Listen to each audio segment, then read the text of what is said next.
ہماری زندگی کا مقصد عمل ہے، سیزن آ گیا ہے، ٹکا کے ہمیں روزے رکھنے ہیں، خوب روزے رکھنے ہیں، اور زیادہ ہمت نہیں، زیادہ عادت نہیں تو کم از کم پیر اور جمعرات کا روزہ تو ضرور رکھیں۔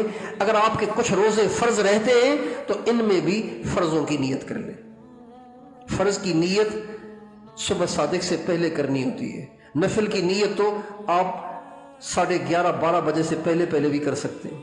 نبی کریم صلی اللہ علیہ وسلم بعض دفعہ گھر میں تشریف لاتے اور آ کے ازواج مطہرات سے پوچھتے کچھ کھانے کو ہے، تو گھر والے کہتے یا رسول اللہ ابھی تو کھانے کے لیے کچھ بھی نہیں ہے۔ آپ فرماتے انی اذا لصائم، چلو پھر ہم روزے کی نیت کر لیتے، آپ روزہ رکھ لیتے تھے۔ یہ نفلی روزہ تھا، لیکن جو فرض روزے ہیں، قضا روزے ہیں، واجب روزے ہیں، ان کی نیت صبح صادق سے پہلے کرنی ہوتی ہے۔ رات سے بھی کر سکتے ہیں، آپ رات کو سونے سے پہلے کر لیں، صبح کو آنکھ نہ بھی کھلی، آپ نے سحری نہ بھی کی، تب بھی آپ کا روزہ چلتا رہے گا۔ تو جن جن کے ذمے فرض روزے رہتے ہیں، یہ اللہ کا قرض ہے، اس کو ضرور اتار لیں۔ اور سب سے زیادہ اچھا موسم اللہ پاک کے اس قرض کو اتارنے کا یہ سردی کا موسم ہے۔